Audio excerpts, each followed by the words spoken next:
Merci tous nos participants de nous avoir rejoints, de vous être inscrits à ce webinaire donc, qui entre dans le cadre du cycle de webinaires que propose la communauté des offres de solutions. Donc en quelques mots, pour le confort, comme je vous le disais, si on va essayer de couper les vidéos et de privilégier la conversation, donc on suit la conversation parallèlement et il y aura à chaque fois des moments de questions entre les différentes interventions pour favoriser justement les échanges. Pour information, donc on enregistre ce webinaire qui sera donc proposé en replay. Parce qu'on a eu pas mal de gens qui sont également intéressés. Donc si vous ne voulez pas apparaître dans le webinaire, il suffit finalement de pas vous exprimer par vidéo ou oralement ou dans le cadre de la conversation. Voilà.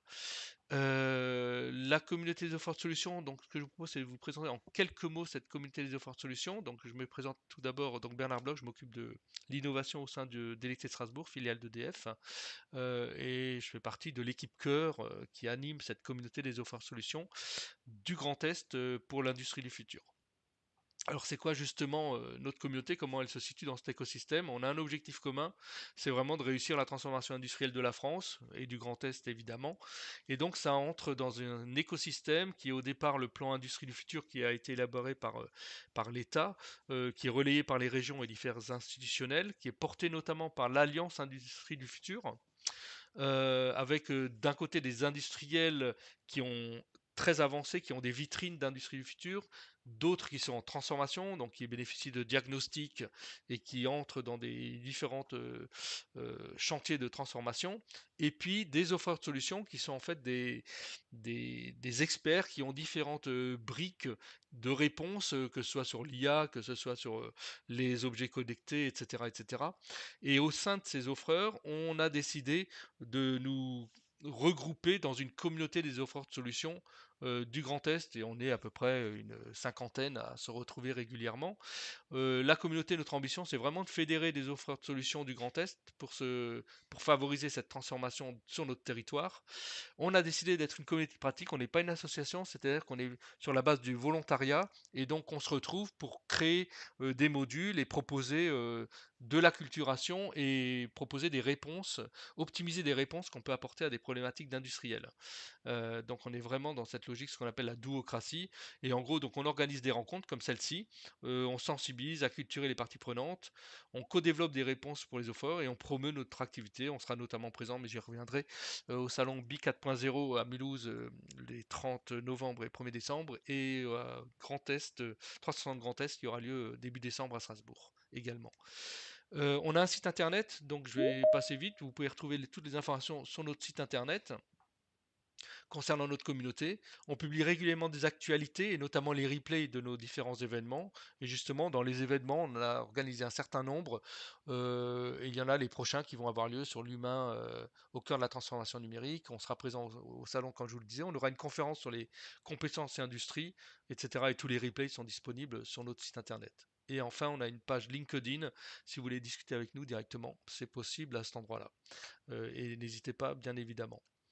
Au programme du jour, donc la thématique de ce webinaire, c'est pourquoi numériser son usine. Et donc on a un certain nombre d'offreurs de solutions qui sont parmi nous.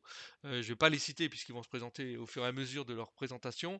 Mais en gros, on a découpé ce webinaire en trois parties. Comment le numérique fluidifie la conception de vos installations, quelle architecture réseau pour votre usine connectée, et en termes d'intelligence opérationnelle, finalement, comment valoriser toutes vos données qui permettent justement d'arriver à numériser votre usine de façon optimale évidemment. Et donc on a différentes présentations qui vont rentrer dans cet ordre-là pour vous apporter des éléments de réponse. Je le rappelle, pendant les présentations, n'hésitez pas à écrire dans la conversation. On suit les questions et on les reprendra dans les temps de questions-réponses. Sans attendre, je vous propose d'écouter Grégory Buchet de CMS Automatisme. Alors peut-être en quelques mots, Grégory, si tu peux nous dire un petit peu qui tu es, juste l'activité principale de ta boîte. Voilà. Alors bonjour à tous. Effectivement, Grégory Bucheit, je suis le référent pour l'industrie du futur au sein de CMS Automatisme. Nous sommes avant tout spécialisés dans la conception et la fabrication de machines spéciales. Et une des facettes de notre métier, c'est d'intégrer des solutions vendues sur étagère, notamment du matériel, du logiciel, d'automatisme, d'informatique industrielle et de robotique. Et c'est ce qui amène aujourd'hui à vous parler de l'intérêt d'utiliser les outils du numérique dans la conception, le test, la validation d'installations automatisées, en prenant comme cas d'application un îlot robotisé. Voilà, et donc on va voir cet exemple effectivement. Effectivement. Donc, le secteur de la robotique industrielle, il connaît encore aujourd'hui une forte croissance et un essor considérable. Et il a bien évolué depuis sa naissance en 1954. À l'époque, vous voyez sur l'illustration de gauche, le premier robot. Pas de programmation en tant que telle, mais un enregistrement de position qui était fait avec un enregistreur magnétique. Et vers plus tard, les teach, donc les consoles de programmation qui permettent de programmer les trajectoires par apprentissage de points. Et il y a eu également l'intégration de fonctionnalités un peu plus évoluées au fur et à mesure du temps, comme la cinématique inverse, la programmation par tâche. Voilà. L'avènement récent du jumeau numérique, c'est un clone virtuel d'un système physique qui peut être modélisé comme d'une manière géométrique. C'est la vue qu'on voit de l'objet CAO, la vue du haut. Donc l'objet robot qui est intégré dans une machine. Voilà, donc c'est le modèle géométrique et multiphysique. La vue du bas, c'est l'environnement de développement permettant de programmer les trajectoires. Donc c'est un modèle fonctionnel et comportemental. Et donc ces deux jumeaux numériques vont finalement pouvoir vivre conjointement avec un jumeau réel.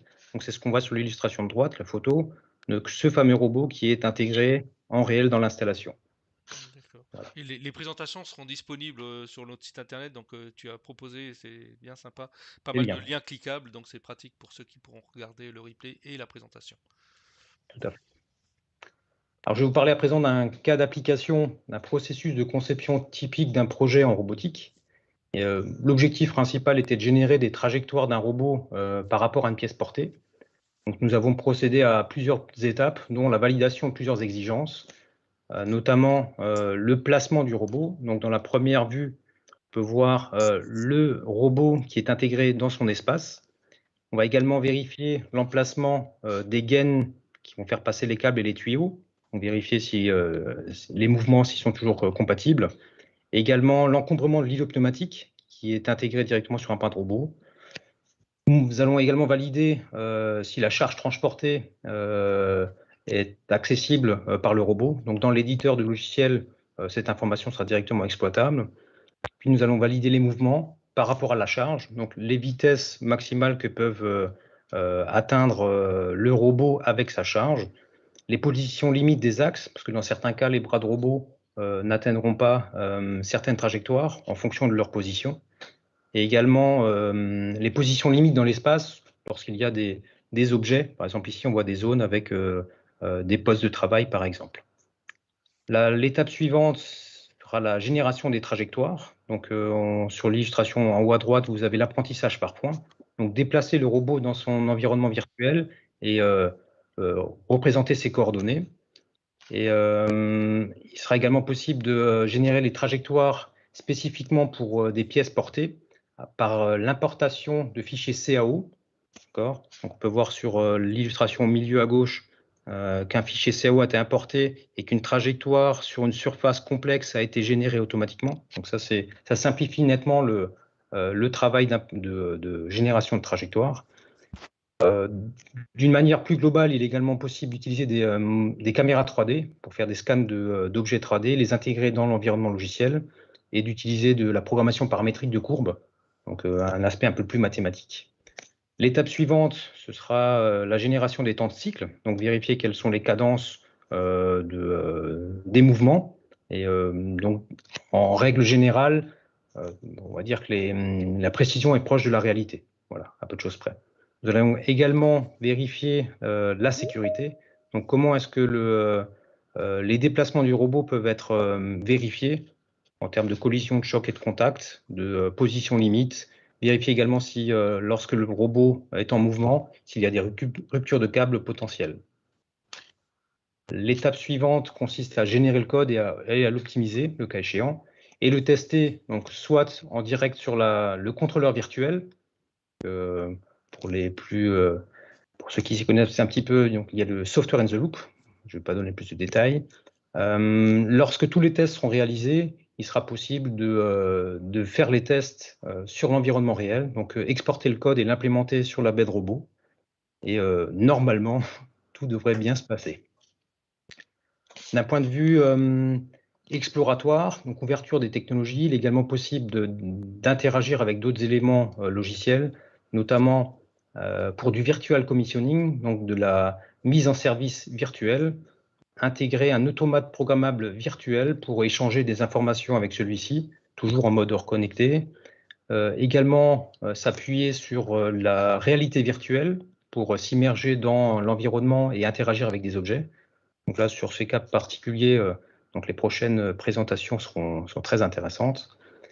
Un petit point également sur d'autres outils d'environnement logiciel qui sont disponibles sur le marché, notamment des outils du monde de l'open source qui sera possible d'utiliser.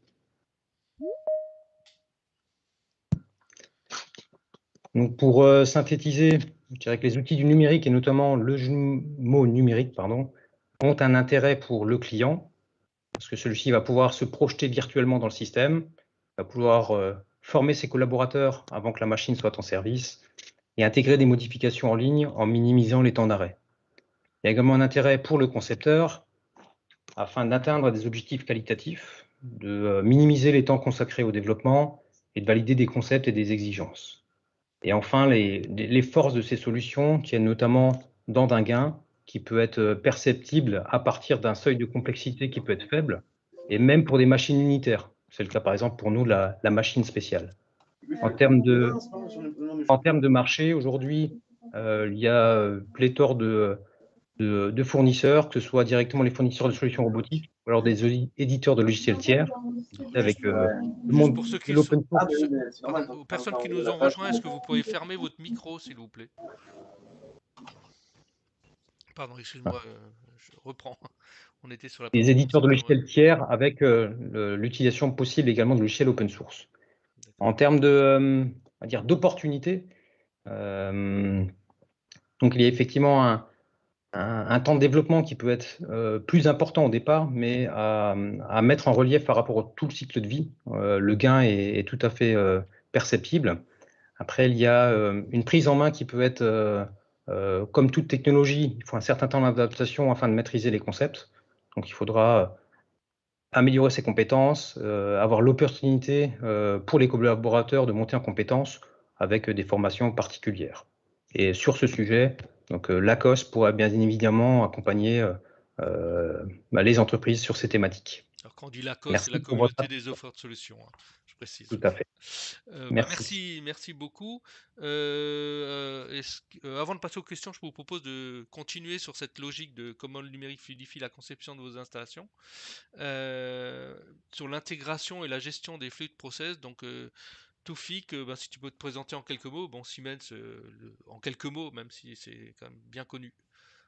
Donc, c'est Toufik, à toi. Ah, je ne t'entends pas. Là, c'est peut-être mieux. Ah oui, c'est mieux avec le micro, tout à fait. Le micro, ça fonctionne. Donc, Ouais, je vais me présenter. Donc, hmm. Société Siemens, donc je suis le référent digital pour le Grand Est pour Siemens, tout ce qui est solutions digitales et industrie 4.0. Voilà, donc les gens connaissent Siemens, donc je n'ai pas besoin de présenter la société. Ouais, si, mais en on quelques est. mots, si, quand même, parce qu'on croit connaître, mais En finalement, quelques mots. ouais.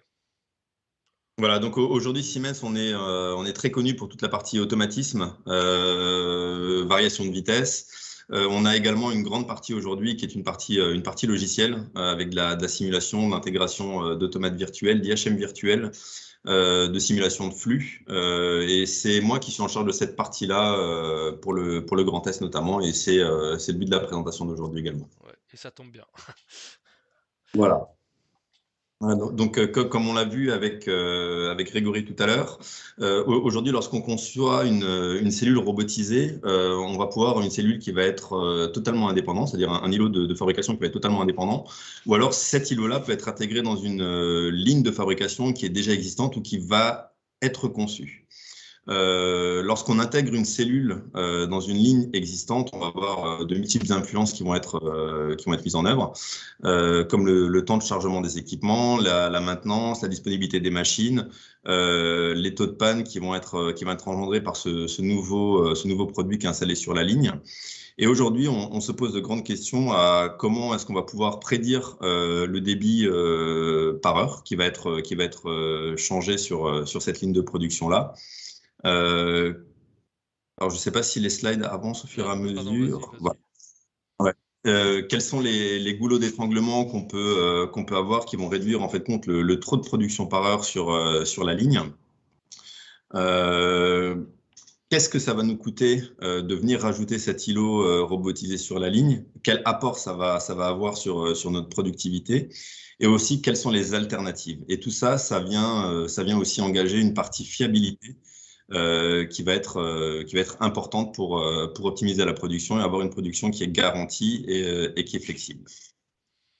Pour cela, il existe aujourd'hui des outils qui vont vous permettre d'intégrer une nouvelle ligne sur un plateau qui va être tout neuf ou sur une ligne déjà existante, et on va pouvoir simuler de manière complètement autonome la ligne de production, la productivité, les îlots opérateurs, le mouvement des robots qu'il va y avoir, le mouvement de tous les produits qui vont venir prendre les pièces et les apporter sur le flux de production.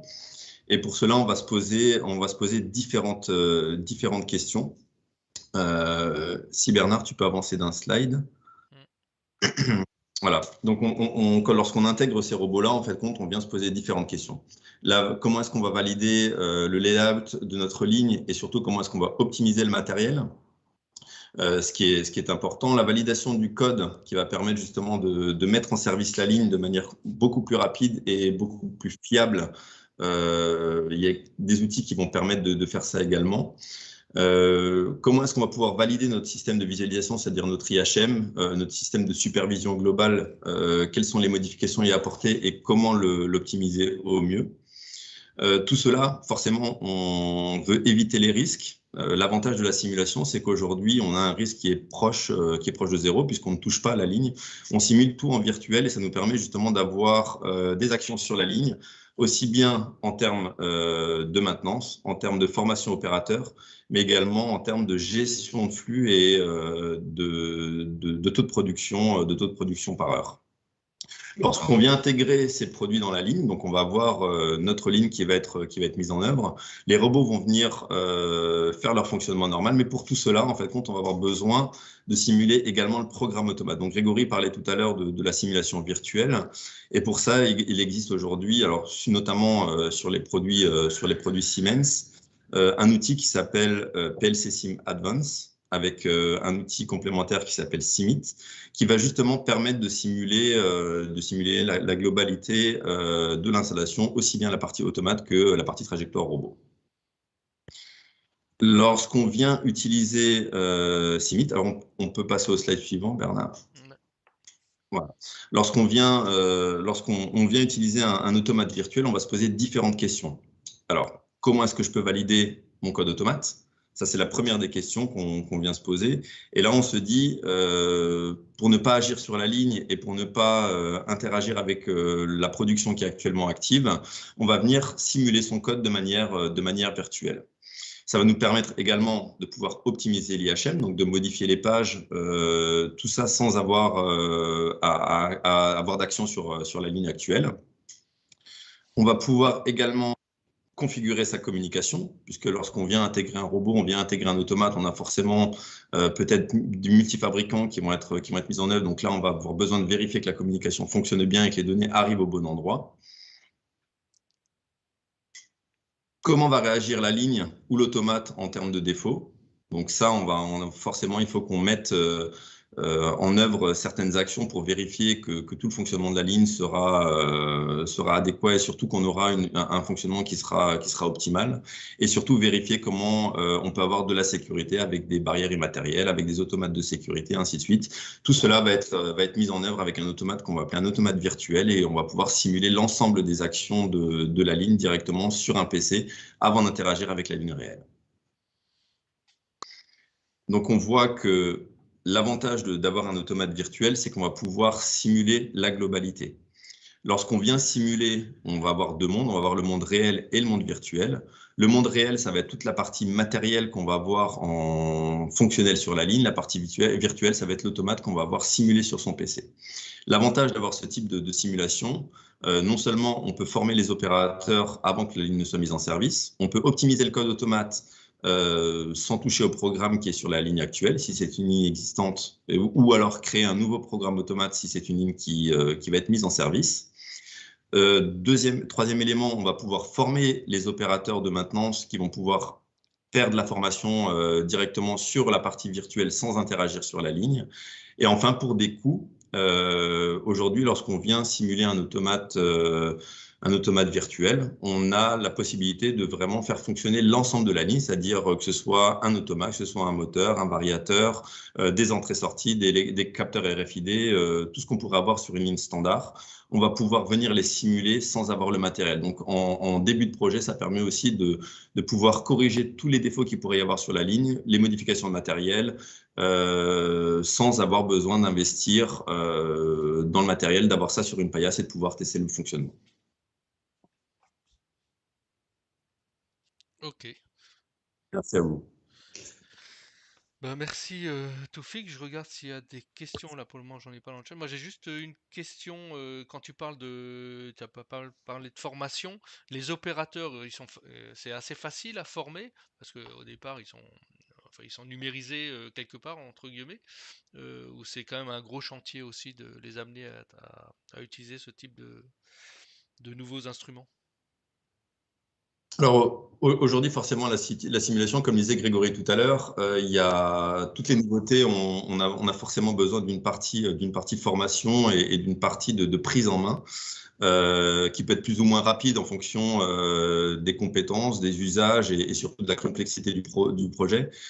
Ça va être assez variable, donc on peut la prendre en main assez rapidement, puisqu'aujourd'hui, un automaticien qui sait programmer un automate réel saura programmer un automate virtuel. C'est exactement le même fonctionnement un pour un, le même outil de programmation, c'est-à-dire dans le monde Siemens, par exemple, le TIA Portal qui aujourd'hui sert à programmer les automates, sert également à utiliser un automate virtuel. Donc aujourd'hui, un automaticien qui sait utiliser un automate, qui sait utiliser un outil de configuration, pourra prendre en main un automate virtuel et tous les produits qui sont autour de manière assez rapide. Ok, merci. Ben, pour continuer sur alors je crois que c'est la troisième intervention sur ce numérique qui fluidifie la conception des installations, on va parler maintenant de simulation de programme avec Vincent. Vincent Puccini donc de Selmoni. Si tu peux te présenter en quelques mots et Selmoni également. Oui, donc bonjour à tous. Vincent Puccini, donc responsable technique en automatisme chez Selmoni. Selmoni, c'est une entreprise qui est spécialisée dans le contrôle-commande des équipements automatisés. On est basé à Altkirch. D'accord. Au sud de notre... Donc, dans la continuité de ce qui vient de vous être présenté, je vais me focaliser sur la partie simulation de programme en procédant par analogie sur le déroulement d'un projet avec ou sans cette phase de simulation. Donc, on retrouve dans le déroulement d'un projet les données d'entrée avec traditionnellement le cahier des charges, une liste d'équipements, une architecture hardware qui permet de démarrer la phase d'étude avec une analyse fonctionnelle pour décrire le fonctionnement de l'installation. On découle une analyse organique et on passe à la partie codage, programmation automate. Ensuite, on a la phase chantier. Une fois que la partie électrique est terminée, on va tester les entrées-sorties, valider toute cette partie électrique, passer au réglage pour ensuite faire les essais réels du programme avec le test du programme pour découler sur une mise en production. Donc, qu'est-ce que va apporter cette phase de simulation dans un projet? On va retrouver toujours cette partie phase d'étude qui, elle, ne va pas changer. On aura toujours ce séquencement avec l'analyse fonctionnelle et organique, puis la phase codage. Et parallèlement à ça, on va avoir une équipe de testeurs qui va analyser les différentes fonctions à simuler pour ensuite pouvoir configurer et paramétrer le simulateur. Alors, la durée de cette phase d'analyse et de configuration va dépendre un peu de l'exigence attendue au niveau de la simulation. Et on a également la partie configuration, cette durée qui peut être variable en fonction de l'expérience qu'on aura acquise au fur et à mesure des projets et des éventuelles bibliothèques qu'on aura pu développer dans le logiciel de simulation. Ensuite, une fois cette phase terminée, on passe à la phase de simulation. Alors, idéalement, elle se fait à la fin du codage de la partie programmation pour pouvoir simuler toute la partie programme qui aura été terminée. Si le timing du projet ne le permet pas, on peut éventuellement anticiper aussi cette phase de simulation et la faire en parallèle du codage. Ça va impliquer une réorganisation de la phase codage pour pouvoir programmer par zone fonctionnelle qui permet de tester, une fois que celle-ci est écrite, zone fonctionnelle par zone fonctionnelle au fur et à mesure de l'écriture de cette partie codage.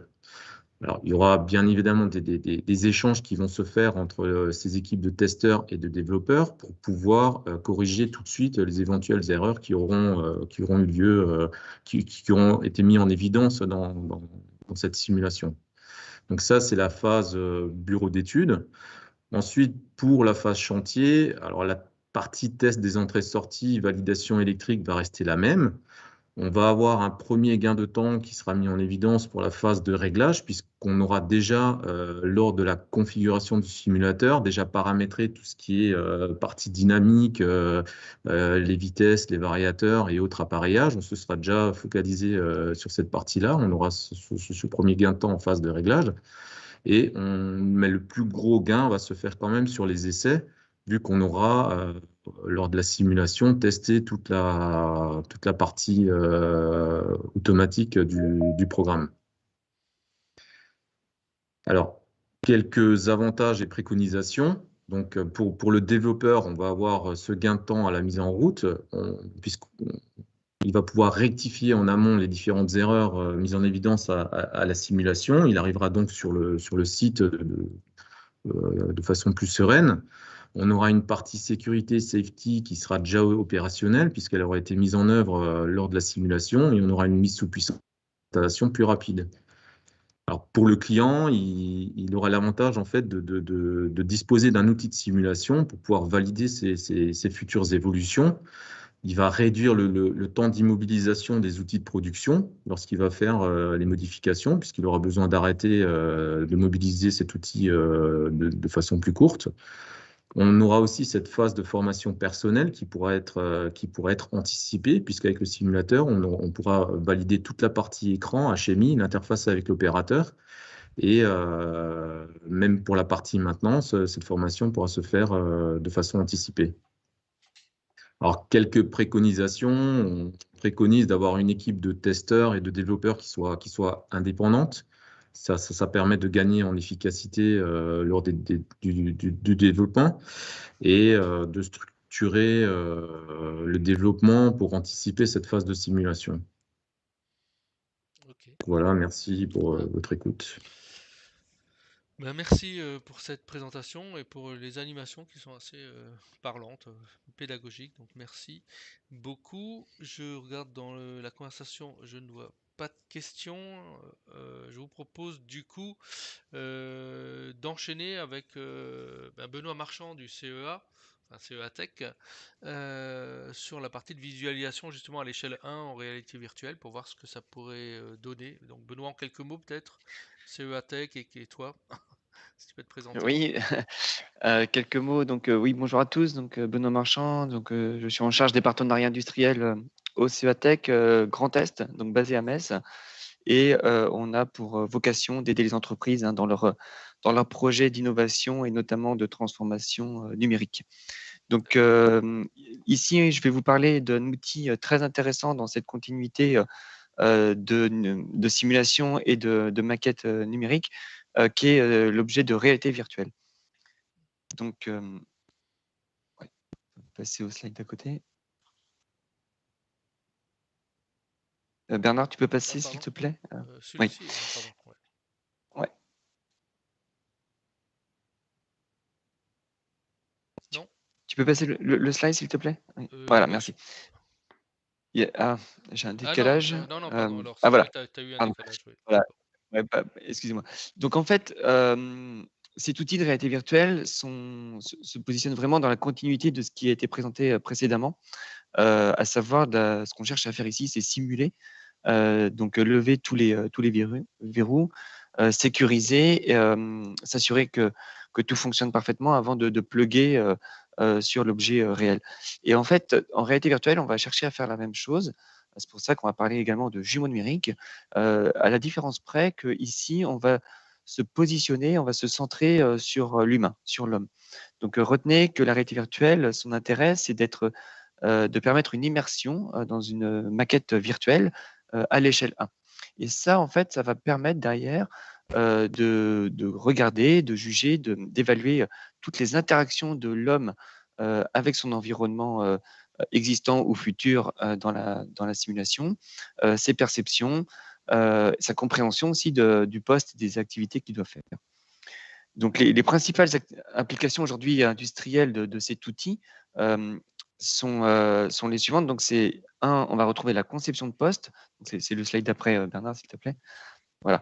Donc, c'est essentiellement un outil dédié à de la conception de postes nouveaux ou le réaménagement d'un poste existant, de postes de ligne, voire d'un atelier complet. Hein. C'est un outil qui va pouvoir se déployer à multi-échelle.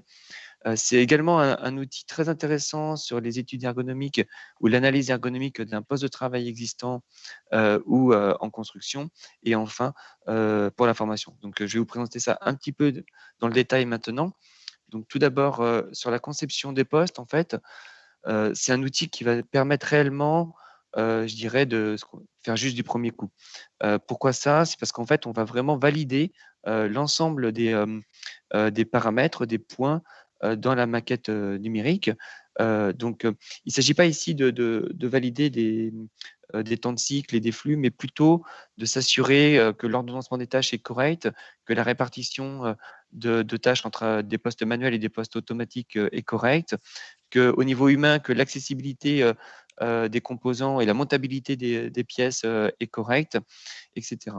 Et donc, comme on le fait à l'échelle 1, on est directement représentatif en fait du poste de travail futur. Donc, première application très intéressante, encore une fois, qui permettent de faire juste du premier coup. Et donc, le jour où on va intégrer la ligne réelle, on a déjà validé l'ensemble des paramètres qui vont bien. Seconde application, donc c'est le slide d'après. Au niveau donc de l'ergonomie, tu peux passer Bernard s'il te plaît. Elle y est. Merci. Ah oui, pardon, j'ai un petit retard, je pense, sur l'affichage. Donc, ergonomie des postes, en fait, ici, cet outil va pouvoir être utilisé à la fois sur des postes existants. Donc, il s'agit de sensibiliser des opérateurs sur une mauvaise posture ou d'évaluer, de quantifier en fait les gestes et les postures sur un poste de travail existant. Donc, c'est quelque chose qui se déploie très facilement. Hein. Sur une prestation d'une journée, on a déjà des résultats et une analyse du poste. C'est aussi un usage qu'on va pouvoir faire en anticipation sur un poste en conception. Donc, le poste n'existe pas encore, mais on est capable déjà de dimensionner, d'évaluer les efforts et les postures de l'opérateur ou des opérateurs sur leur poste de travail, et ce, à travers ce qu'on va appeler un mannequin numérique. Donc là, voilà, c'est une prise en compte hein, donc du bien-être au travail et des problématiques liées à la pénibilité des postes, hein, qui est un enjeu fort dans les usines de demain. Voilà. Et donc, troisième application de cet outil, c'est la formation. Donc, formation à un poste de travail, encore une fois, un poste de travail existant ou en construction, avec cet intérêt qu'on va pouvoir rejouer la scène, je dirais, à l'infini, des gains, ce qui va concerner les consommables, hein, puisqu'on est dans le numérique, donc on consomme pas la matière. Formation à des gammes de montage, des gammes de maintenance également, et formation déportée, hein, puisqu'il n'y a plus de raison de faire venir les opérateurs sur le site réel, mais on peut les former à distance dans un environnement tout à fait représentatif de ce qu'ils auront plus tard dans le réel. Donc voilà pour la réalité virtuelle. Retenez que c'est un outil qui est vraiment dans la continuité de ce qui a été présenté précédemment, puisque les données d'entrée pour l'utiliser sont les modèles 3D issus des simulations précédentes, voire de scan de nuages de points si les maquettes CAO ne sont pas disponibles. Donc tout ça existe aujourd'hui sur étagère. Et la bonne nouvelle, c'est que c'est des matériels qui sont tout à fait accessibles aujourd'hui. Hein. On parle de quelques milliers d'euros à peine pour s'équiper tant sur le plan matériel que sur le plan logiciel. Voilà pour la réalité virtuelle. Merci pour toutes premières interventions. Je regarde dans le chat, pour le moment, j'ai pas de questions. Est-ce que parmi les intervenants, déjà, vous auriez des questions ou des points d'attention ou des compléments que vous voudriez apporter parmi les personnes présentes? Oui, non? Semble-t-il que non, je ne vois rien dans la conversation. Dans ce cas, je vous propose d'enchaîner du coup pour passer sur l'architecture réseau. Donc, l'architecture réseau pour votre usine connectée. Donc, pareil, donc Benoît, tu vas pouvoir continuer pour parler justement de cette présentation de des architectures réseau pour la gestion des données. Voilà, donc je te redonne la main. Oui, merci Bernard. Donc, tu peux passer à la suite. Alors, l'architecture des réseaux, c'est à mon sens le sujet cœur de la transformation dite 4.0 de l'usine du futur, hein. Puisqu'en fait, c'est la thématique qui va s'intéresser aux données, à l'échange des données entre l'OT et l'IT. Et ça, c'est le point clé, je pense, de la réussite des projets, au-delà des aspects, on va dire, purement équipement, des robots, etc. Donc là, en fait, c'est un peu une histoire que je vais essayer de vous raconter maintenant. C'est l'histoire en fait de la convergence entre justement le système d'information industrielle qu'on va appeler SII ou alors plus simplement OT hein, dans l'usage et le système d'information de l'entreprise SIE ou IT.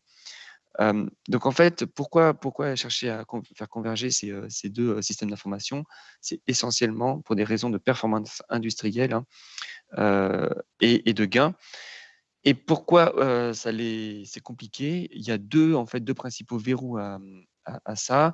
Le premier, c'est un verrou technique et on va voir ça ensemble, lié en fait justement aux architectures réseau, aux capacités techniques des équipements et des infras. Mais c'est aussi, et ça, faut bien le comprendre, c'est aussi il y a aussi un verrou en fait organisationnel, je dirais quasiment de gouvernance entre des gens de l'OT du DSI. Donc, alors moi, j'ai pas les. Bernard, je sais pas quel slide t'as parce que Là, je suis à l'architecture des années 90, donc on peut Ah passer à oui, celle des alors moi, années 2000. j'ai un problème d'affichage. Alors, je vais le faire comme ça. En fait, j'ai un problème d'affichage. Donc, OK, donc sur le slide architecture 90, effectivement, on retrouve ici, en fait, quelque chose que vous connaissez bien, c'est la pyramide classique hein, du SIM. Et ce qu'il faut observer ici, c'est le découpage, en fait, par couche, hein, en 4 couches. Et chaque couche, en fait, et je dirais non pas autonome, mais quasiment. C'est-à-dire que l'idée ici, c'est que chaque couche se gère et il y a peu de liens d'une couche vers l'autre. Et on a un découpage assez d'ailleurs symbolique entre l'OT et l'IT, donc l'OT sur les niveaux bas et l'IT sur les niveaux hauts, qui va s'apparenter en fait au découpage aussi managérial qu'on peut retrouver dans l'entreprise. Point important ici à voir, c'est que l'ensemble des couches des 4 niveaux ici sont hébergés, intégrés dans l'usine. Donc à la fois sur les aspects équipement, mais aussi sur les aspects compétences. On va dire tout le monde est au même lieu, au même endroit qu'est l'usine. Ensuite, sur le slide d'après, donc dans les années 2000. 2000, oui. Ah voilà, merci. Dans les années 2000, en fait, ce qu'on a vu apparaître, c'est les data centers. Donc, les data centers, des centres de gestion de données, ont donné l'opportunité, en fait, finalement, d'externaliser une partie des systèmes d'information et notamment l'IT. Donc, la stratégie ici, c'était justement d'externaliser l'IT, tant sur le plan matériel, infrastructure, mais également sur le plan des compétences. Donc, on a vu apparaître des serveurs ERP ou MES déportés, mais adossé à ça également des compétences hein, IT, donc des ingénieurs IT qui ont pu être opérés à distance sur des systèmes déployés après sur les outils. L'automaticien, lui, au niveau OT, donc reste au sein de l'usine. Hein, c'est des niveaux 0 et 1 qu'on voit ici. Ça reste dans ce schéma-là hébergé au sein de l'usine. Donc l'intérêt d'avoir été vers ça, c'est l'intérêt de gain de coûts, en fait, de mutualiser des coûts, de réduire aussi les infras au sein de l'usine. Donc ça, on est dans les années 2000. Et la suite, donc dans les années 2010, hein, donc le slide d'après, c'est l'émergence en fait du cloud. Donc, alors moi, j'ai toujours à l'écran l'architecture 2000, mais je pense qu'il faut. Là, Donc, vous avez sûrement l'architecture 2010 oui. à l'écran. Voilà. Donc, en fait, le cloud, en fait, l'émergence, l'avènement du cloud est lié en fait à l'arrivée en fait du haut débit, hein, qui va permettre en fait la gestion de données massives et d'externaliser en fait les données. Donc, en fait, ce qu'il faut comprendre dans le cloud, c'est à quoi il sert et les différents types d'offres qu'on va pouvoir y retrouver. Donc, si je fais simple, en fait, il y a trois raisons, trois façons d'utiliser le cloud, hein. C'est le premier, c'est ce qu'on appelle le SaaS. Donc, en fait, c'est tout simplement des logiciels qui sont hébergés sur des serveurs distants et qui sont accessibles aux clients, donc moyennant en fait de manière contractuelle, hein. Et donc, chacun va pouvoir utiliser des logiciels qui sont hébergés à distance. Ça, c'est le niveau SaaS. Ensuite, le niveau qu'on appelle PaaS, c'est le niveau plateforme. Donc là, l'idée, en fait, c'est d'offrir en fait un environnement de développement d'applications basé sur le cloud, donc qui fournit à tout développeur qui a accès, les moyens de développer, donc des moyens d'accès à des plateformes. Et enfin vient le IaaS, IA2S, qui est en fait une autre approche, hein, puisque là, c'est l'infrastructure as a service, c'est-à-dire en fait, ce qu'on va chercher à faire ici, c'est des locations de ressources informatiques comme l'accès à des réseaux, à des serveurs ou à des systèmes de stockage, des systèmes d'exploitation. Donc, il y a différents niveaux. Le cloud peut être vu en différents niveaux d'applications et d'offres. Et évidemment, les grands acteurs du monde informatique se sont positionnés sur ces offres. Alors, on pourrait se dire ici qu'on a fait ce qu'on cherchait à faire, c'est-à-dire faire converger le système IT vers le système OT. Oui, c'est en partie vrai. Ceci étant dit, le cloud qui pourrait être vu comme une panacée ne l'est pas tout à fait. Il y a des problématiques en fait liées au cloud qui sont exprimées sur le slide d'après, slide 37 pour le coup. Voilà, donc qui sont certaines limites. En fait, les limites peuvent être résumées en 4 points. Les aspects sécurité, ça c'est la grande question, hein, de demain et d'aujourd'hui, hein. C'est la cybersécurité, on en parle beaucoup. À partir du moment où l'information sort de l'usine, elle peut être récupérée. Voilà. Donc il y a tout des dispositifs de sécurité à mettre en place pour sauvegarder la donnée et faire en sorte qu'elle soit bien sécurisée. Il y a des problématiques liées au coût. Plus vous avez de données dans le cloud, plus ça va vous coûter cher. Plus vous utilisez de bandes passantes, plus ça va vous coûter cher. Donc, il y a à un moment donné un ratio à observer entre l'intérêt d'utiliser du cloud et de rester sur des données hébergées en local. Problème de latence, ça c'est pour des calculs temps réel.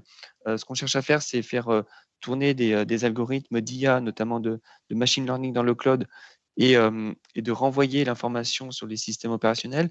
Ça, sur le papier, ça fonctionne. Si les débits sont trop élevés, il peut y avoir des latences et critiques si on cherche à faire du temps réel. Et enfin, donc, un verrou lié à la disponibilité, puisque voilà, on est sujet à des connexions vers l'Internet. Et donc, si on perd la connexion, évidemment, on perd le lien vers les données. Donc, voilà, le cloud est intéressant, mais retenez quand même qu'il y a des points à vérifier en fonction de ce que vous cherchez à faire dans le cloud. Ensuite, arrive ce qu'on appelle l'industrie 4.0, et ce que je traduirais surtout par l'émergence, l'arrivée massive de données. C'est ça le point clé. La donnée, elle est partout, elle est présente, elle était déjà présente, mais on va chercher à en ajouter davantage, notamment avec la mise en œuvre d'IoT, donc de rajouter des capteurs, et ces capteurs vont générer des données. Le challenge ici, c'est pas tant de générer des données, c'est surtout de les exploiter, qu'elles soient utiles et qu'elles servent à quelque chose. Pour faire ça, en fait, il va falloir les collecter, les enregistrer, les structurer, avant même de pouvoir les exploiter.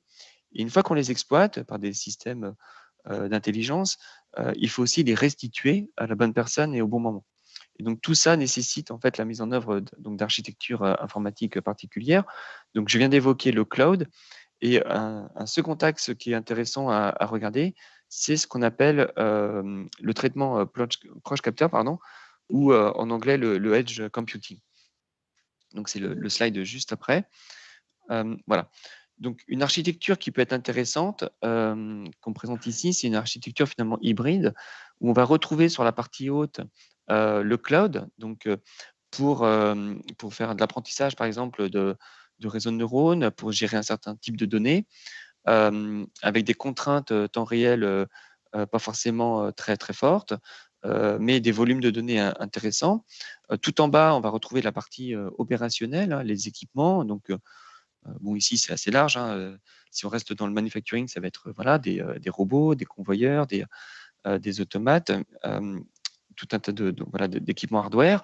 Et entre les deux, en fait, on peut venir interfacer une couche intéressante qu'on appelle ici le edge, donc le traitement proche capteur, qui va permettre finalement d'apporter la possibilité de gérer de manière rapide des informations, d'échanger entre la couche supérieure et la couche inférieure, et donc de faire des traitements, donc comme je dis, proche capteur, pour apporter cette réactivité, résoudre ce problème de latence et de bande passante, de débit, donc tout à fait intéressante. Donc voilà le type d'architecture de l'edge, donc avec voilà, donc résumé ici, hein, donc au niveau de la latence, des coûts, de la sécurité et de la disponibilité. Donc l'idée maintenant, c'est comme je dis, c'est des solutions à adapter en fonction des besoins et des stratégies de chacun. Elles existent, donc le cloud existe, le edge computing existe. On parle aussi de fog computing, donc un petit peu une variante, mais voilà, donc des solutions existent avec des stratégies différentes pour l'entreprise en termes de gestion de données, donc d'externaliser ou non sa donnée, et surtout qui doivent répondre à ses besoins en termes de pilotage d'une production, de visualisation aussi de la production. Et donc, en fonction des usages, en fait, il s'agira de déployer tel ou tel type d'architecture et donc de chercher voilà, de l'agilité. Ok, ben merci Benoît pour toutes ces présentations. Je regarde s'il y a des questions, là j'en vois pas dans le chat. En tout cas, on voit que les décalages entre les images que moi j'ai à l'écran et que vous recevez, des fois illustrent bien finalement l'un de tes propos sur la sensibilité justement du temps d'action et de réaction. Voilà. Tout à fait. Ok, je vous propose de rester sur l'architecture réseau pour votre usine connectée, mais de voir la place justement de l'ERP dans l'usine connectée avec Vincent Barrois, qui est le CEO d'Epicea. Donc Vincent, si en quelques mots tu peux te présenter, et Epicea très rapidement. Merci Bernard. Alors je suis Vincent Barrois, le CEO d'Epicea. Notre métier, nous, c'est d'accompagner nos clients dans le choix ou l'optimisation d'utilisation de leur ERP. Voilà. Notamment avec un outil permettant de qualifier les données, quel que soit l'ERP. D'accord. Alors, effectivement, alors Epicea, on est à Nancy, et aujourd'hui, on est environ 8 personnes travaillant sur le domaine de l'ERP et de l'optimisation de son fonctionnement. Le sujet, c'est de placer déjà l'ERP dans le système d'information, donc dans le réseau. Ça reste l'épine dorsale du système d'information. Et ça se positionne au niveau 3-4 de la pyramide présentée auparavant. Il est effectivement soit hébergé en cloud ou on-premise, c'est-à-dire sur site client. Et on voit qu'aujourd'hui, le développement du cloud permet d'identifier des clients qui vont plutôt s'orienter sur ce type d'hébergement ERP. Alors, déjà, la raison d'être de l'ERP, parce que c'est quand même la première question qu'on peut se poser, c'est d'intégrer le plus de fonctions dans l'entreprise, dans un outil informatisé. Ça signifie en français logiciel de gestion intégré. Donc c'est effectivement permettre d'intégrer des flux de vente, d'achat, de production, de logistique de l'entreprise. J'ai mis alors un schéma, un exemple basique, enfin de flux basique plutôt orienté gestion commerciale. Les flux peuvent être beaucoup plus complexes, évidemment. Donc, on verra qu'il faut y réfléchir et il faut les poser. En fait, pour rappel, on va avoir deux objectifs majeurs dans la mise en œuvre d'un ERP. C'est avoir un référentiel unique, c'est-à-dire que la donnée soit unique, quel que soit l'utilisateur et quelle que soit la fonction. Et puis ensuite, éviter l'ensemble des ressaisies tout au long du flux, alors que ce soit de gestion commerciale, gestion de production, gestion des achats, et j'en passe, et ainsi réduire les risques d'erreur liés à l'alimentation de l'ERP. Alors, il y a un certain nombre, j'ai voulu me pencher sur les éléments qui pouvaient déclencher la mise en œuvre d'un ERP, parce qu'on en constate un certain nombre chez nos clients, et je pense que c'est le début de la réflexion, en tout cas. L'atteinte d'une taille critique qui nécessite de standardiser les processus. Nous, on se rend compte que nos clients qui sont dans une forte croissance, cette forte croissance va rendre rapidement obsolète l'ERP qui peut être en place. Parce que besoin complémentaire et plus complexe. On a aussi un ERP lorsqu'il y a des fusions ou acquisitions d'entités complémentaires. Du coup, il y a des nécessités de consolidation, alors ce ne sont pas forcément que financières. Et puis, on a aussi des besoins d'harmonisation du système d'information, c'est-à-dire de rendre commun l'ERP à l'ensemble des entités. Donc ça, c'est un deuxième élément déclencheur. Le troisième, c'est toutes les contraintes qui peuvent être réglementaires, mais qui peuvent être aussi, qui peuvent émaner de donneurs d'ordre. Et là, on parlera essentiellement de dématérialisation. Et puis d'EDI, alors c'est l'échange de données informatisées, c'est-à-dire des gros donneurs d'ordre qui veulent communiquer avec des sous-traitants de manière informatique. Et là, il y a un certain nombre de contraintes et de formats à respecter. Donc ça peut être aussi un facteur déclencheur. Une situation concurrentielle intense, effectivement, qui mérite de moderniser l'outil. Et on va passer d'un ensemble d'outils qui sont peut-être sous forme de patchwork à un ERP intégré. Donc ça peut être aussi un sujet. L'absence de maintenance ou d'évolution du système en place, effectivement, alors à charge de l'éditeur ou à charge du client. Ça dépend effectivement des cas de figure. Et puis, on voit naître, et ça, on va le creuser un peu ensuite, des réflexions qui sont au départ locales et qui peuvent entraîner un impact global. On peut avoir des besoins détectés qui sont non couverts. Nous, on a souvent des notions de calcul de prix de revient qui entraînent la nécessité de remonter d'informations terrain et qui vont ouvrir du coup une réflexion plus globale en disant finalement on est en train de tirer le fil de la pelote. Est-ce qu'il s'agit que de ce sujet-là ou est-ce qu'il y a d'autres sujets qui sont impactés? Alors, sur la réflexion globale, il est nécessaire de l'avoir, cette réflexion globale, ça c'est sûr. En fait, la question c'est que mettons dans le périmètre de l'ERP? Et là, on a besoin d'établir un cahier des besoins, de recenser les besoins, et aussi certainement de lotir le projet. C'est-à-dire de découper le projet de façon acceptable. Et on parle d'industrie 4.0, mais on parle d'humain, donc acceptable aussi dans la notion de conduite du changement. Il ne faut, à notre avis, pas chercher à faire faire à l'ERP ce pourquoi il n'est pas fait. C'est-à-dire qu'il faut aller chercher des éléments complémentaires et fondamentaux ailleurs. Là, on parle de modules métiers, de planification, de configurateurs. On parle de dématérialisation, qui sont des modules complémentaires à l'ERP. On parle d'IoT, on parle de RFID, on y reviendra. Et notamment, de par cette complexité, c'est aujourd'hui un des aspects majeurs pour le choix d'un ERP, c'est l'ouverture et l'interconnexion avec d'autres modules spécialisés. Notamment aujourd'hui, le cas de la RFID dont on va vous parler ensuite est un bon exemple d'interconnexion à réaliser avec l'ERP qui va faire remonter un certain nombre d'informations liées notamment au flux matière. Et ça, c'est aujourd'hui On voit hein, sur le schéma qu'on a imaginé et qui est un schéma propre à un client dans le domaine de la plasturgie notamment. On voit que l'ERP est effectivement central, mais autour est interconnecté un certain nombre de modules complémentaires qui sont loin d'être annexes, qui sont parfois fondamentaux pour le métier du client. Voilà, je vous remercie. Ben, merci beaucoup. Effectivement, moi-même je le vois mieux, les choses.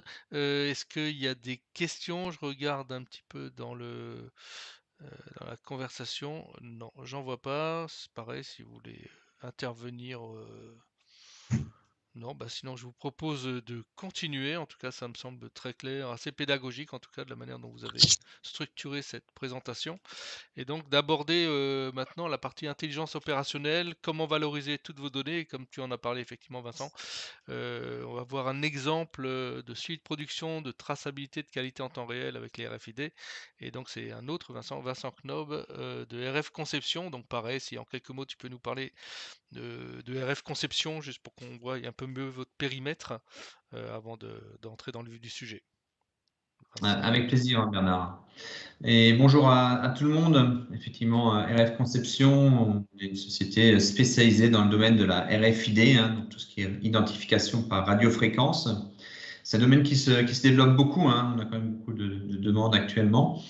Et on fait donc avec cette RFID tout ce qui est identification, traçabilité, suivi de production et même de la géolocalisation. Et effectivement, je vais montrer quelques exemples pour rendre ces applications un peu plus concrètes. Et vous verrez aussi le lien qu'il y a effectivement avec cette partie RFID et ce qu'a présenté Vincent Barrois d'EPICEA dans l'ERP, mais aussi tous les autres personnes qui sont intervenues depuis le début de ce webinaire. Tout le monde travaille avec des data, travaille avec des données, donc la RFID, c'est un moyen pour remonter ces data, les emmener vers des solutions intelligentes qui vont les traiter. Et je dirais, si on n'a pas les data, il n'y a pas d'intelligence artificielle, il n'y a pas d'exploitation, on est souvent aveugle, on ne sait pas piloter ces process.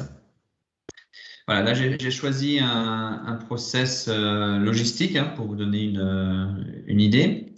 Peut-être juste pour démocratiser un tout petit peu la partie RFID. Hein, donc il y a deux petits dessins de photos en bas. Côté gauche, c'est des étiquettes RFID, donc qui sont autocollantes. C'est un peu le principe qu'on peut avoir à la Fnac quand vous sortez avec un DVD. Hein, il y a un autocollant avec une puce RFID, plus simpliste, mais c'est aussi déjà de la RFID. Après, cette puce RFID peut être packagée, peut être durcie, peut être vissée. Voilà, elle n'est pas toujours forcément collée. À droite, une antenne.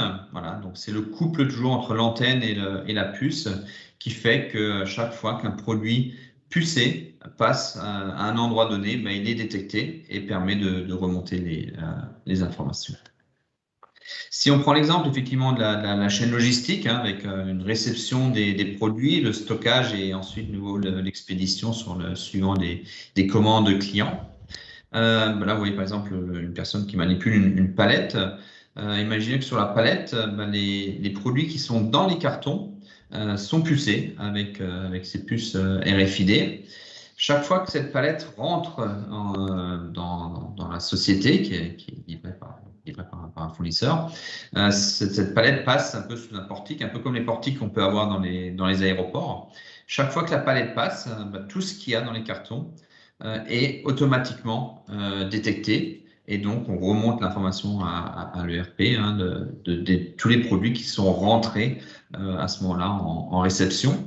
Et par rapport à ce que faisait avant le client, qui était obligé, je dirais, d'ouvrir, alors il ne le faisait pas sur 100%, mais d'ouvrir un certain nombre de cartons pour vérifier le contenu, tout ce gain-là est juste énorme. Hein, et le chiffre, c'est lui qui nous l'a donné. Donc, il gagne 80% de son temps en contrôle-réception grâce à la RFID.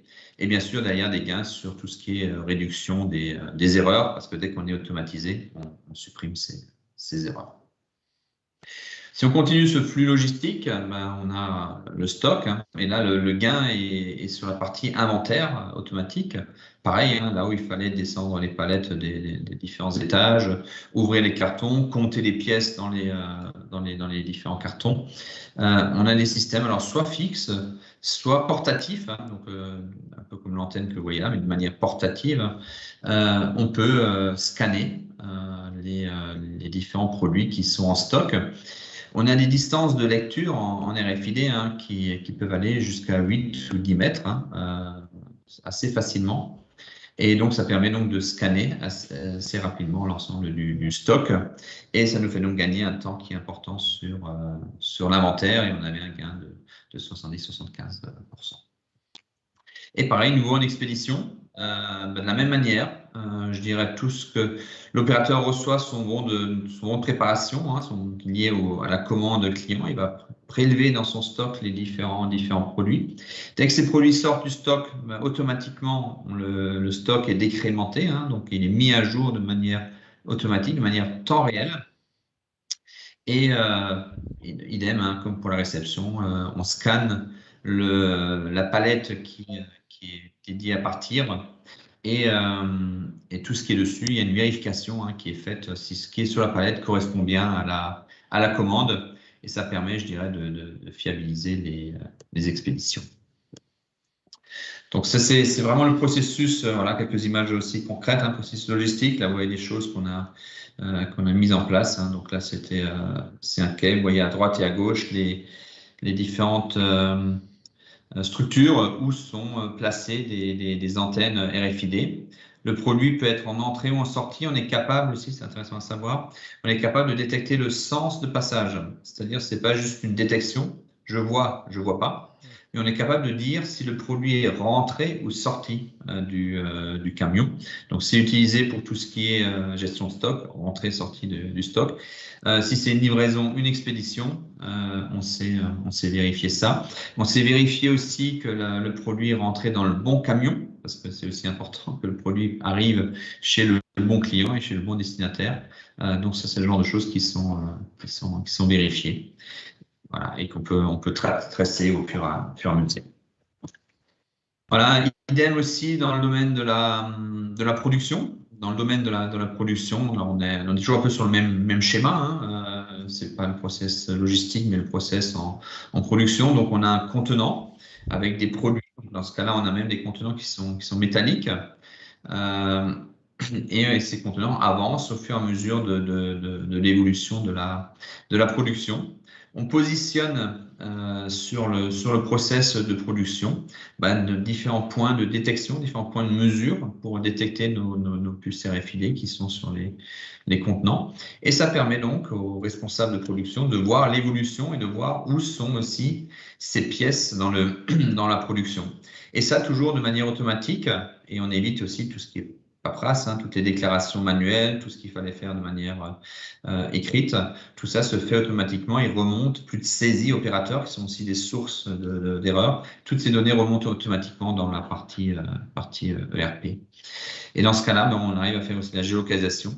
On sait dire à quelques centimètres où se situe le produit dans le process de production.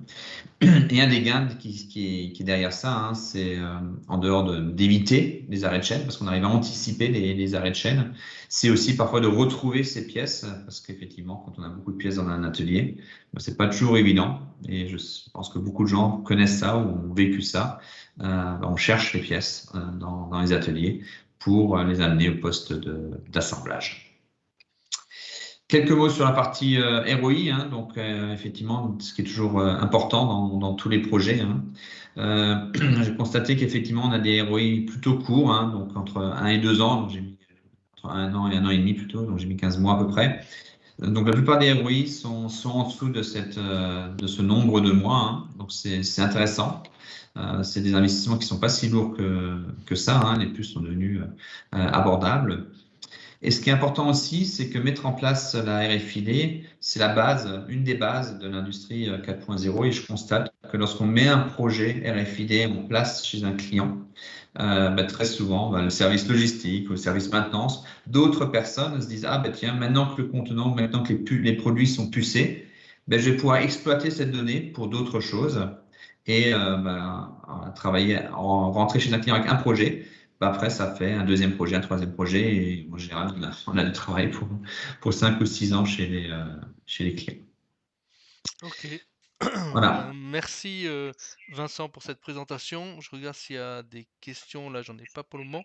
Du coup, je vous propose de passer à comment valoriser toutes vos données, donc sur la partie organisation, analyse, exploitation de manière transverse de ces flux, avec Alexis Béatrix de The Weave.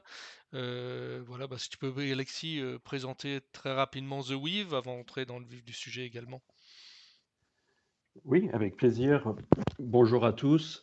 Je suis donc Alexis Béatrix, le cofondateur et président de The Weave. The Weave, c'est un éditeur de logiciels basé à Nancy.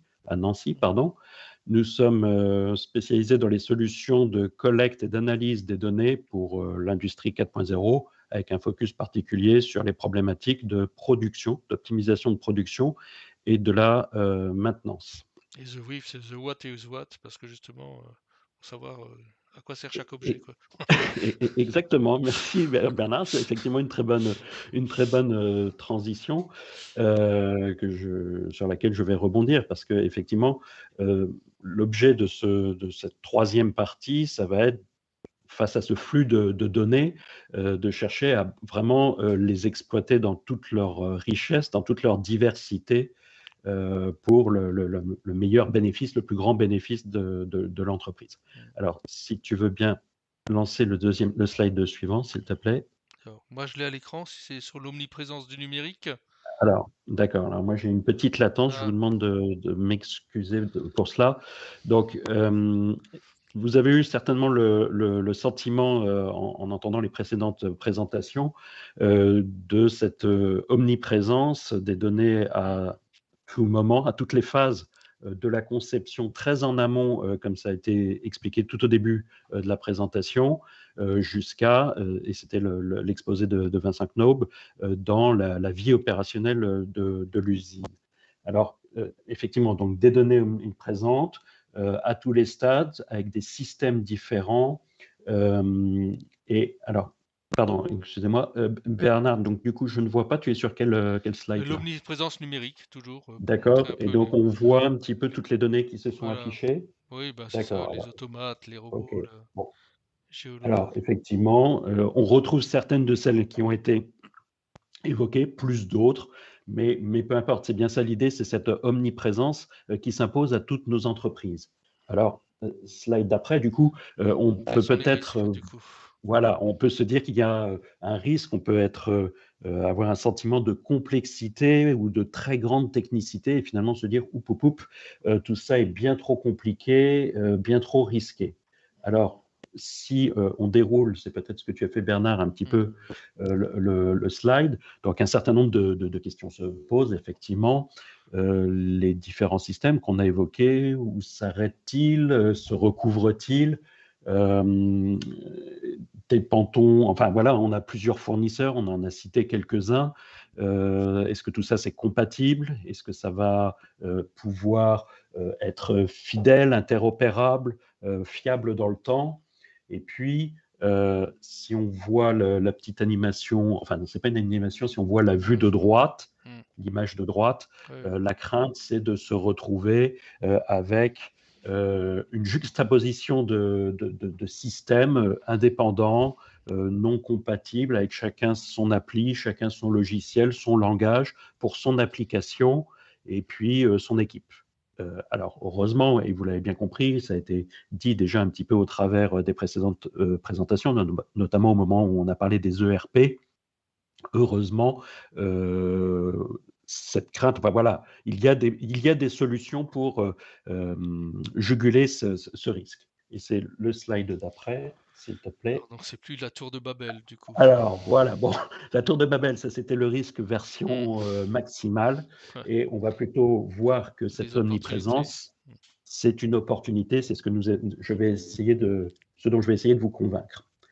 Alors, ces données, ces multiples données, c'est une richesse, réellement, une très grande richesse vivante. Pourquoi vivante? Parce que autant les premières étapes qui ont été expliquées, on peut avoir le sentiment que on va construire le jumeau numérique, on va valider, on va mettre en service, et puis ça va s'arrêter. D'abord, je ne pense pas que ce soit totalement vrai, mais on pourrait le penser. Mais surtout, vous avez vu après, avec l'ERP, les exploitations RFID, on a de nouvelles données qui vont venir de l'exploitation, qui donc, elles, vont être vivantes, qui vont être rafraîchies, qui vont nous apprendre des choses. Et ces données, elles ont une valeur tant individuelle. Je continue sur l'exemple de la RFID, j'ai un paquet qui est passé à telle heure, à tel endroit, que globalement, quand on arrive à mettre en face, à corréler tout ce que l'on sait sur nos installations, sur notre production, sur nos machines, sur nos équipes. Il faut donc, le message que je souhaite vous faire passer, c'est il faut donc se donner les moyens de les exploiter. Donc c'est peut-être une couche de plus par rapport à ce qui vient d'être dit, ou en tout cas c'est quelque chose qu'il faut avoir à l'esprit, et c'est ce que l'on voit, je pense, à l'écran sur le schéma, partie droite, et les exploiter avec des outils ad hoc qui vont permettre de collecter, corréler, agréger, analyser, et puis de visualiser toutes ces données pour en sortir, pour en extraire, si vous voulez, un jus bénéfique en termes d'alerte, de réaction, de traçabilité, pour pouvoir analyser dans l'immédiateté et sur le temps long et construire des synthèses. Cette notion, aujourd'hui, on est dans une civilisation de l'instantané, mais l'amélioration, vous le savez bien, vous qui êtes chef d'entreprise ou êtes dans des activités de production, l'amélioration, elle se fait dans la continuité. Pardon. Il faut réfléchir, il faut prendre du recul, il faut analyser ce qui s'est passé, et donc il faut vraiment intégrer tout ça dans la réflexion. Donc, ça m'incite à vous proposer de bien penser à cette stratégie d'exploitation en même temps que vous avez mis en œuvre les différentes étapes précédemment évoquées. Il faut l'avoir fait avec une véritable stratégie d'exploitation. Et donc, le slide que vous avez à l'écran, je suppose, c'est les don't, ne pas faire. C'est bien ça, c'est ce que vous voyez? Je te le confirme, Alex. OK. Ouais, merci Bernard. Donc, quelques préconisations soumises à votre appréciation. Oui, ne pas faire à moitié. Déjà, ne pas faire à moitié ou sans compétence ou sans réelle analyse. Il y a de la complexité et de la technicité dans tout ce qui a été dit, c'est vrai. Donc, il faut savoir de quoi on parle et on ne peut pas se contenter, entre guillemets, de faire un petit peu ce qui se passe chez le voisin. Votre usine, votre métier, votre entreprise sont uniques et il faut vraiment réfléchir à ce dont vous avez besoin pour que les solutions soient adaptées réellement à voilà, ce dont vous avez besoin. Ah là, ça y est, je suis bien recalé en termes de slide, parfait.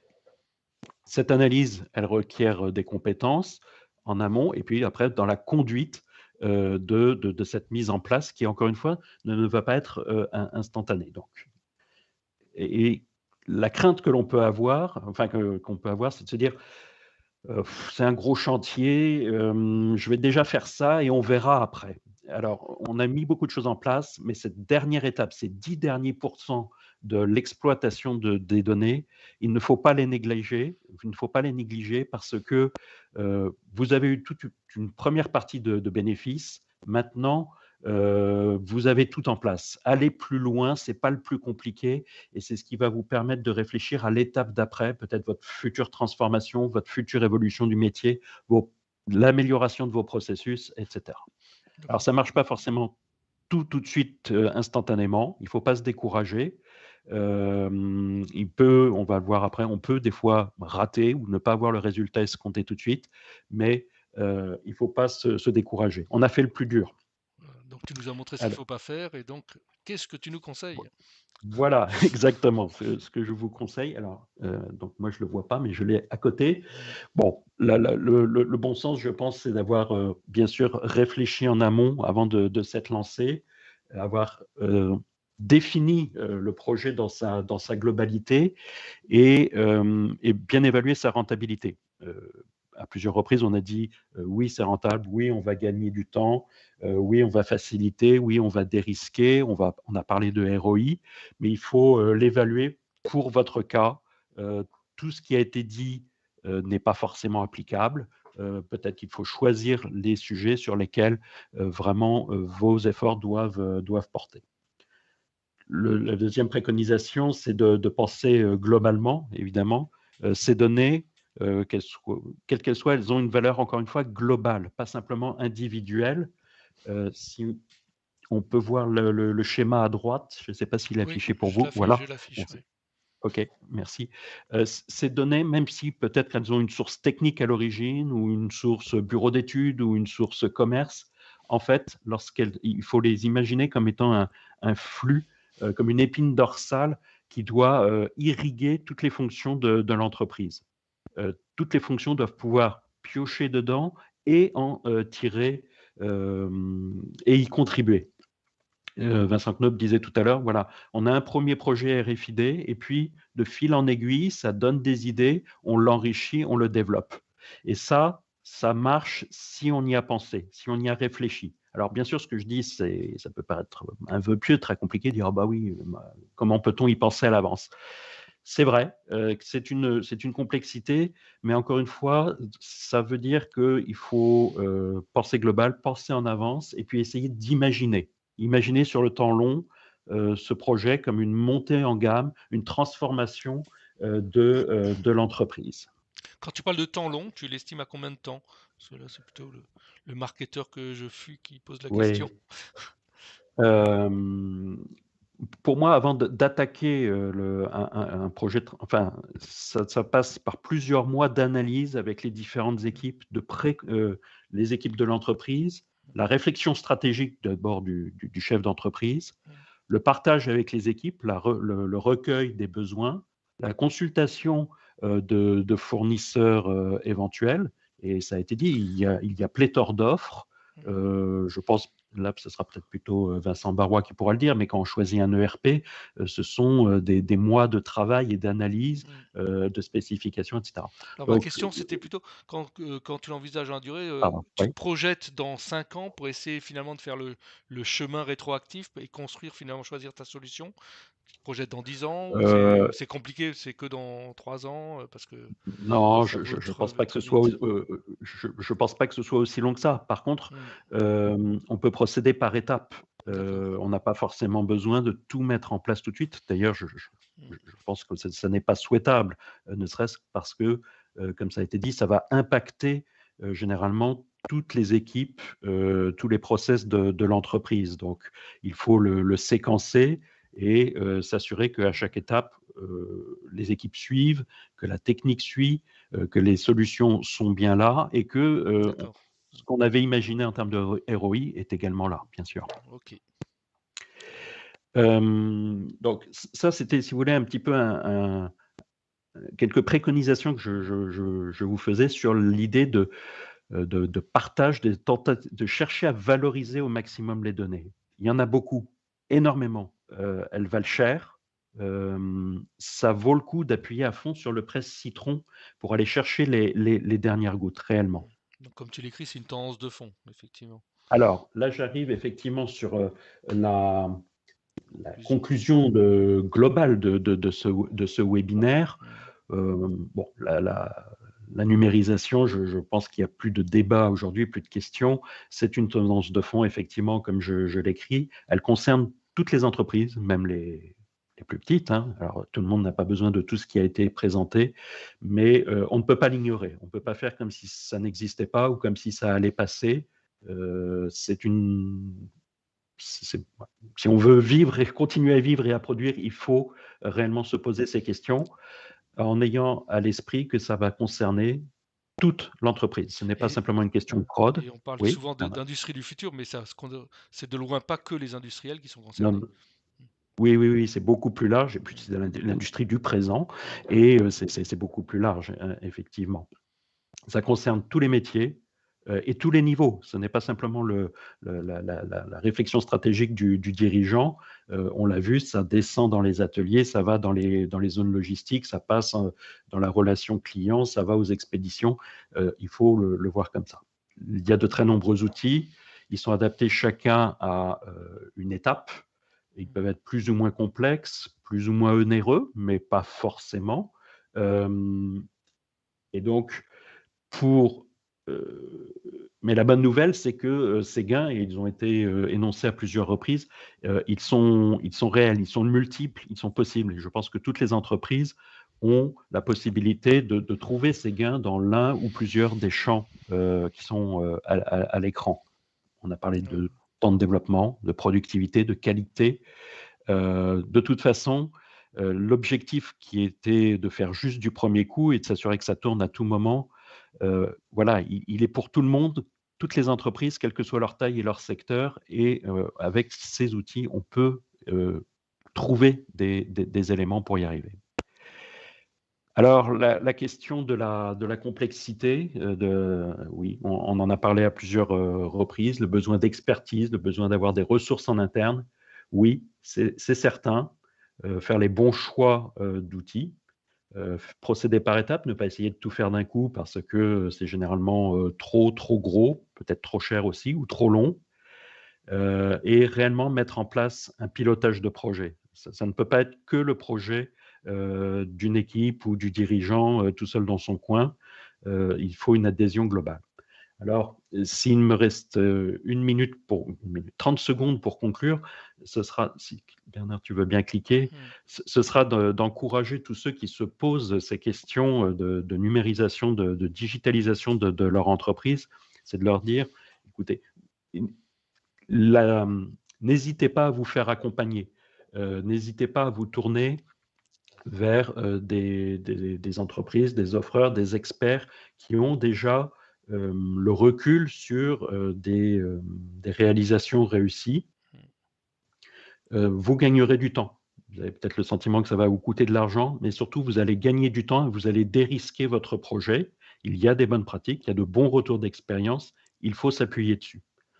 Et ce sera mon mot de conclusion. Je te le laisse peut-être, Bernard, sur le rôle de Lacoste dans ce genre de Non, oui, moi, je peux témoigner, hein, parce que justement, l'idée, c'est de fédérer des offreurs pour en fait bâtir des réponses qui sont un peu sur mesure par rapport à des problématiques industrielles. Et comme on l'a montré, c'était un peu l'idée de la démonstration de ce webinaire, c'est qu'il y a plein d'expertises qui peuvent sembler peut-être concurrentes, mais en fait qui sont sacrément complémentaires. Et l'enjeu, c'est justement par rapport à des problématiques qui nous sont soumises par des industriels notamment, que les offreurs de solutions se réunissent, réfléchissent aux solutions qui pourraient être apportées pour que ce soit vraiment de façon optimale. Et c'est pas chaque offreur qui va venir de façon agressive essayer de vendre son produit. Justement, notre communauté, c'est vraiment des experts dans une logique gagnant-gagnant au service de la transformation des clients, des prospects et des territoires, en fait, en quelques mots. Voilà. C'est ça. Voilà. Voilà. Est-ce qu'il y a des questions? Je vois une question. On parle de ROI notamment en termes de RFID. Peut-on avoir une indication de coût d'une puce? Et du coup, et pour quel usage? Alors... Oui, pas de souci, hein, je prends la parole. C'est lié, je pense, à la présentation. Dis juste qui prend la parole, parce que moi, celui qui prend la parole, c'est qui? C'est Vincent Knaub de la société RF Conception. Ok. On va vous montrer les exemples de RFID. Ouais. Pas de souci, Bernard. Oui, donc en quelques mots, hein, le coût d'une puce, hein, c'est vrai que c'est une bonne question. Il faut savoir que les coûts de la RFID ont énormément chuté. Hein. Le prix d'une puce autocollante, ça dépend beaucoup des volumes, hein, mais on peut trouver des prix entre 10 centimes et 50 centimes assez facilement hein, quand les volumes sont présents. Après, ce que je peux rajouter comme information, il y a le coût de la puce d'un côté, mais d'un autre côté, c'est aussi le service ou ce qu'apporte la puce qui va être importante. Parce que c'est vrai que souvent, le raisonnement était de dire, je mets des puces sur des produits chers, un téléviseur, voilà, ce genre de choses. Pourtant, Decathlon, qu'est-ce que fait Decathlon? Decathlon met des puces sur des balles de ping-pong, c'est-à-dire parfois, la puce coûte chez Decathlon plus cher que le produit sur lequel elle est collée. Pourquoi? parce que derrière, bah, c'est le service qui est apporté. Je vais peut-être prendre un exemple sans être trop long. Assez rapidement, on fabrique pour un client qui est Wurt des armoires connectées, des armoires RFID. Et là, un peu comme Decathlon, tous les produits qui sont dans cette armoire bah, sont pucés. Ça va de la vis au marteau, aux gants, et parfois des produits qui sont peu coûteux également, quoi. Et pourtant, Wurt puce tout. Pourquoi? Parce que quand Wurt met cette armoire en place chez son client, je prends un exemple, les Cronenbourg peut-être, pour rester dans la région, Cronenbourg, chaque fois qu'il prend des puces, prend des vis ou prend des produits Wurt de l'armoire, bah, Wurt est au courant du niveau de stock de son armoire. Et dès qu'on arrive à un niveau de stock bas, bah, Wurt s'occupe de la réappro. Pour Cronenbourg, c'est tout bénef. Cronenbourg n'a pas acheté une vis en fin de compte. Cronenbourg a acheté le fait qu'il y ait une garantie qu'il n'y ait plus d'arrêt de chaîne. Parce que Wurt fera en sorte que l'armoire sera toujours approvisionnée correctement.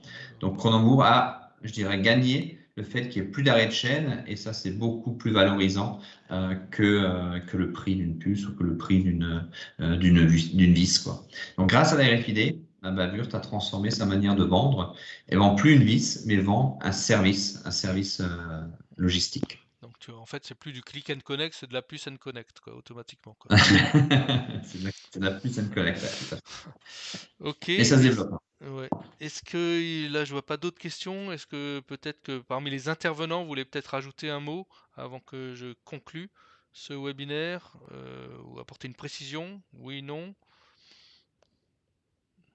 J'en déduis que non. Bah, du coup, pour respecter le délai, il est 11h58. C'est juste un tout petit rappel. Ah bah ça tombe bien, 11h58. Donc les prochains événements qu'on vous propose, donc il y aura un webinaire l'humain au cœur de la transformation industrielle qu'on organise donc le 19 octobre où on va parler justement un peu de formation, mais beaucoup des outils mis en place et aussi des impacts sur l'industrie, la transformation industrielle, la marque employeur, enfin voilà, d'autres aspects humains par rapport notamment à une expérience qu'on a eue avec la CCI dans une autre communauté sur laquelle j'ai eu le plaisir de travailler sur le facteur humain dans l'industrie du futur. Donc beaucoup de retours d'expérience qui seront intéressants. On a une autre conférence qu'on organise dans le cadre du salon BE 4.0, BI 4.0 qui aura lieu donc à Mulhouse le 30 novembre et le 1er décembre. La conférence, elle aura lieu de 16h à 16h45 le 30 novembre. Là, on le co-organise avec le pôle véhicule du futur autour des compétences et de l'industrie 4.0. Là, on sera plus sur les méthodes un peu plus numériques, digitales, justement pour le développement des compétences, avec plusieurs témoignages sur le plateau. Et puis on en profitera pour lancer la nouvelle charte de notre communauté des offres de solutions. On pense vers 17h, donc après la table ronde qu'on proposera, qui sera également enregistrée, et donc on proposera le replay de cette table ronde. Et enfin le 7 décembre, on vous donne rendez-vous aussi l'événement 360 Grand Est organisé par la région Grand Est à Strasbourg, au Palais de la Musique et des Congrès. Voilà. Pour nous retrouver, notre site internet, vous retrouverez notamment tous les événements et très prochainement le replay de ce webinaire. Encore merci beaucoup à tous les intervenants d'avoir fait l'effort d'avoir des présentations très pédagogiques, très complémentaires entre elles, d'avoir respecté le planning. En tout cas, je vous remercie et puis je vous dis à très bientôt sur nos événements ou ailleurs finalement. Bonne journée aux uns et aux autres.